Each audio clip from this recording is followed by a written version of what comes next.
Hi, everybody. Welcome. I'm Tony Gasper, the Superintendent of Schools. Welcome to the Consolidated School District of New Britain's PEP Talks.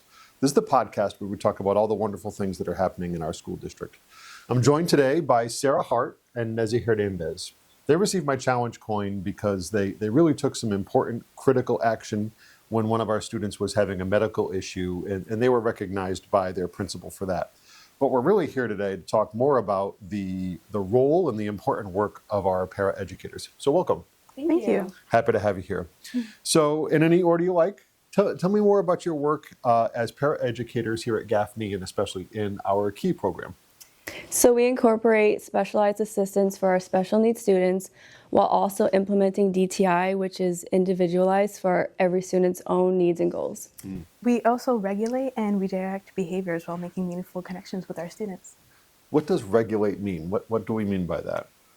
Well, that's a great question. That's what I do for a living. I ask questions.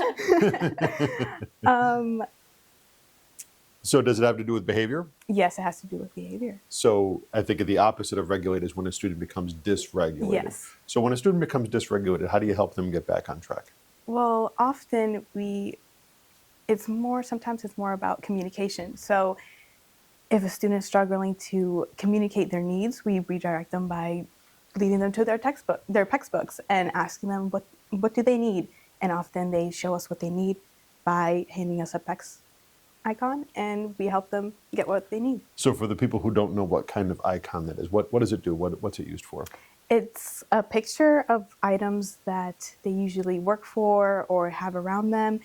And so it just has a picture of the item, and they hand it to us, and we're able to know what they want. So people who are watching might not know what the KEY program is. Mm-hmm. What we're saying is a lot of the students with whom you work can't vocalize their needs or wants. Mm-hmm. So you're really helping them communicate in a way that doesn't necessarily require speaking. Yes. Excellent. So why did you choose this work? What is it that interests you about working as a paraeducator and especially here in the KEY program? So for me, I actually went to Gaffney and I would volunteer when I was in 5th grade, I remember. I would always volunteer in the special ed classroom. So, and I've also worked in special ed for about 10 years now. So I've kind of just always had a passion for working with special education. I've also had a passion with working with children, and I can say I feel like I make connections with them really easily, and they bring out my childish side. I've only been a special education para for like 4 years, so when I started, everything was really new to me, though it's quickly become something I could see myself doing for a long time, and I really love what we do. Do either of you see yourselves pursuing a teaching degree for being a special education teacher? Yes. Excellent. We'd love to help you with that. Thank you. We'd love to help you with that. In general, I think you might have touched on it because you've got roots here, but what's the best thing about working in New Britain? Well, being a native of New Britain and attending Gaffney, I love and take pride in saying that I work where I'm from, even the school that I attended. And I just definitely think Gaffney has the best KEY program, for sure. I agree. Not that you're competitive or anything. No.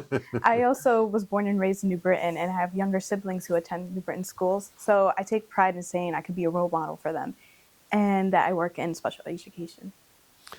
So with both of you so passionate about education and special education in particular, what was the biggest influence on you? What kind of pushed you or drove you in this direction? Oh, it was definitely working in the KEY program. It brings how do I say? Well, I would say our staff that we've worked with in this room, they've only brought out our strengths, pushed us harder, helped us reach our full potential. And when I first started, I was okay, work in education, whatever. But now I'm okay, I love working in special education. I want to do more. And like I said, they've always just kind of helped us even on the most challenging days, because believe me, they're very challenging days. Even where I'm I don't think I want to be a teacher anymore. And then I'm wait, but I still love what I'm doing. And they helped us to realize it's okay to laugh. It's okay to have fun and enjoy what we're doing. Yeah. So there's a lot of people out there who think that teaching is not a profession you should go into right now. And as you might know, we have a lot of students at the high school who are in our Ed Rising program, and that makes me really optimistic. But What would you say to people who are maybe thinking about starting their college career and deciding what to major in? What would you say about the education profession? Would you tell them to go into it? I think it's so worth it. Yeah, it is worth it. It's very rewarding. Yes, very rewarding. It really is. Great. So we talk a lot about what we teach the kids, but I think one of the best things about our work is what we learn from the kids. So what's something that you've learned from the kids that really, really sticks with you? For me, I would say just to continue to be lighthearted and have fun, enjoy what I'm doing.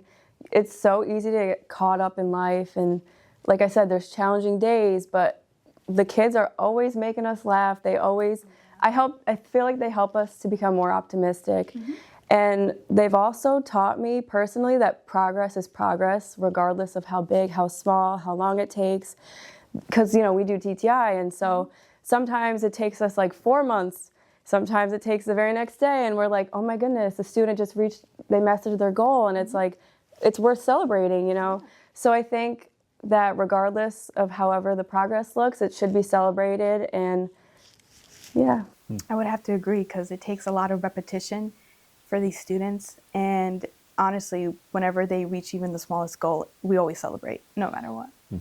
So that was wonderful. So really thankful to have you on staff here. Thank you for talking with us today. You're Having welcome. us. And thank you for watching.